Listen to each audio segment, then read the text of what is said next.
algo que pues está muy presente en el ánimo de los analistas del sector financiero y no se diga de los empresarios, pues es el entorno muy difícil, muy complicado, que desde ya muchos negocios están viviendo por la caída de los mercados, por los cierres a las fuentes de financiamiento, pero sobre todo pues por lo que tiene que ver con el desplome en las ventas de sus respectivos negocios, producto pues del efecto que va a tener esta pandemia. Y justamente tanto en el sector empresarial como en el privado, el sector privado y el sector financiero, un tema que ya está empezando a ponerse en la mesa es qué va a suceder con la viabilidad de las compañías, de los negocios.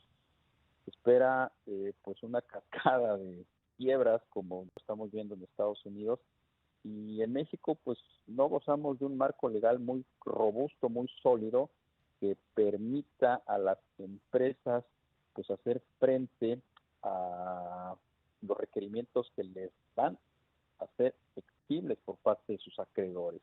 Vamos a platicar del tema con Federico de Noriega. Él es socio especialista en Derecho Corporativo en Hogan Lovells, que es pues, uno de los despachos de abogados más reconocidos a nivel mundial. ¿Qué deben hacer o qué se debe hacer en términos legales para pues, prepararse para una bancarrota aquí en México? ¿Cómo estás? Muy buenas tardes, Federico. Gracias por tomarnos la llamada. Muy buenas tardes, Darío, Rogelio. Buenas tardes a ustedes y a todo su auditorio. Pues esa es la pregunta.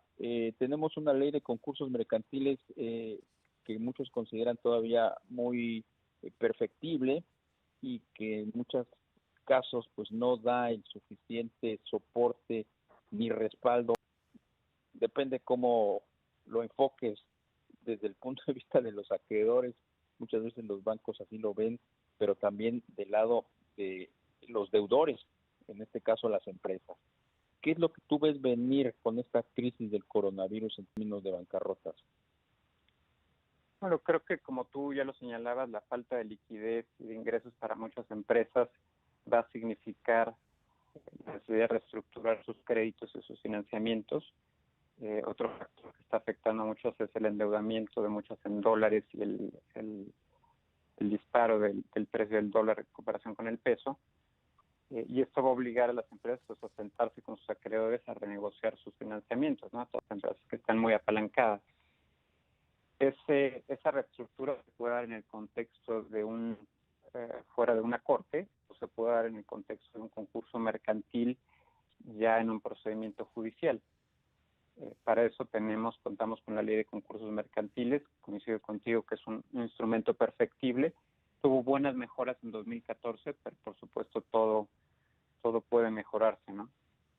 Los deudores cuentan con esta ley para protegerse de sus actores y para poder sentar a todos a la mesa y discutir de una manera ordenada, ¿no? El pago o la reestructuración de sus créditos y la continuación de la empresa.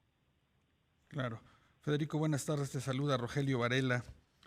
Federico, todo indica que en junio pues van a estar todavía cerrados los tribunales. Se puede solicitar un proceso de concurso mercantil de manera digital, y también qué porcentaje de estos concursos permiten reflotar las empresas. Pues mira, tu primera pregunta es muy buena. Los tribunales están cerrados y no han admitido demandas de concurso mercantil hasta la fecha. Hasta donde tenemos conocimiento no las están dando el carácter de emergente, de una emergencia, y no están admitiendo demandas de concursos mercantiles. Sí. En este sentido, pues estamos ante una incertidumbre y las empresas pues no pueden contar en estos momentos con esa protección.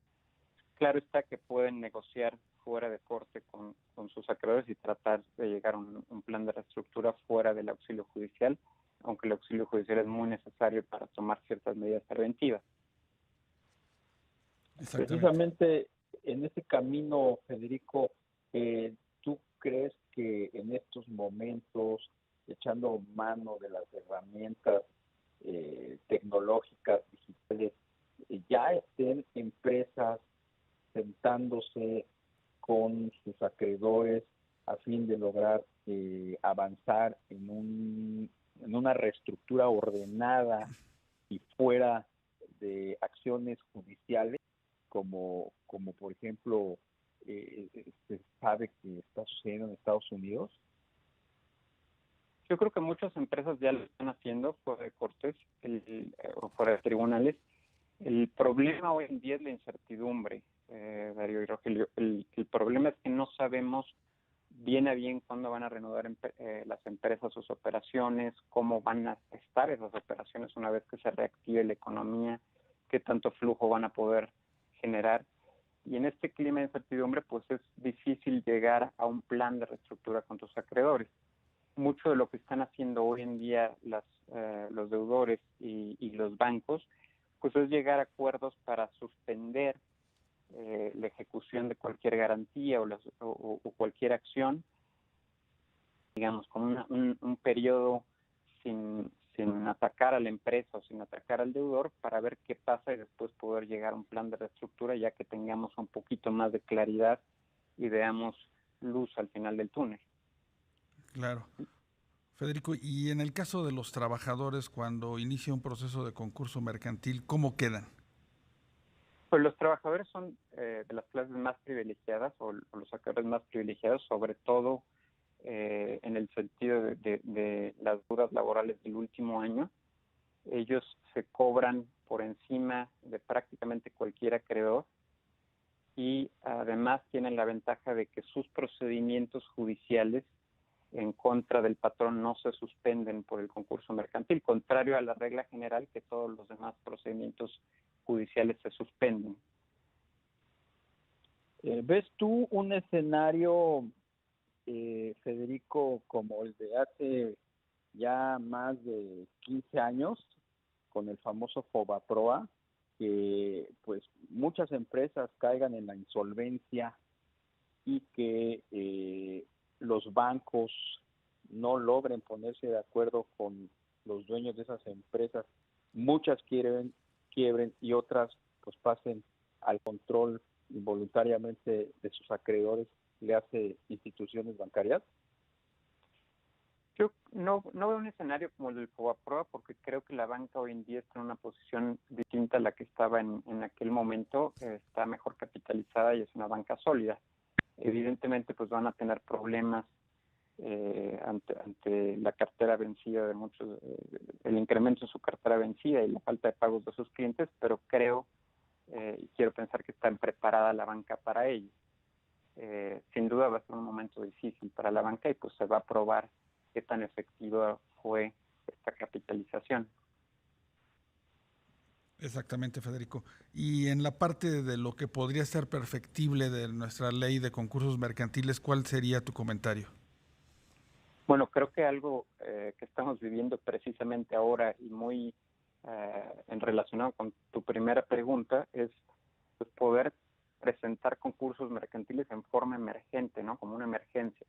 Creo que eso sería una idea muy buena. Incluso cuando los tribunales están cerrados, pues que se considere el concurso mercantil como una emergencia y que puedan los deudores solicitar el apoyo de tribunales en carácter extraordinario para implementar ciertas medidas de protección, ¿no? Sobre todo de protección de la empresa. Creo que eso es algo que no está contemplado en nuestra ley y que debería de contemplarse. Entonces, ¿tú estás de acuerdo en este régimen de emergencia en la ley de concursos mercantiles?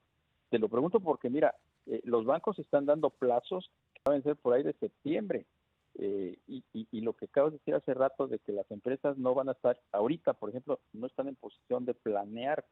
Y justamente cuando venzan esos plazos que está dando la banca es cuando las empresas van a estar, siento yo, más comprometidas, ¿no? Se va a hacer como que un embudo en el último trimestre del año. Pues va a ser sin duda un trimestre complicado, pero creo que si no logran un acuerdo privado las empresas con sus acreedores, cuando menos para suspender acciones, deberían de tener la oportunidad de tomar medidas preventivas y que los jueces los apoyen con medidas preventivas para que los acreedores no no ejecuten sobre todo los bienes de la empresa en forma desordenada, ¿no? Y seguir cierto orden en pro de la conservación de la empresa, que es el fin por lo menos del primer periodo del concurso mercantil de conciliación, ¿no? Claro. Y en beneficio de todos los acreedores al final. Claro. Pues Federico de Noriega, socio especialista en Derecho Corporativo de Hogan Lovells, muchas gracias por tu tiempo. Gracias a ustedes y gracias a todos, auditorio.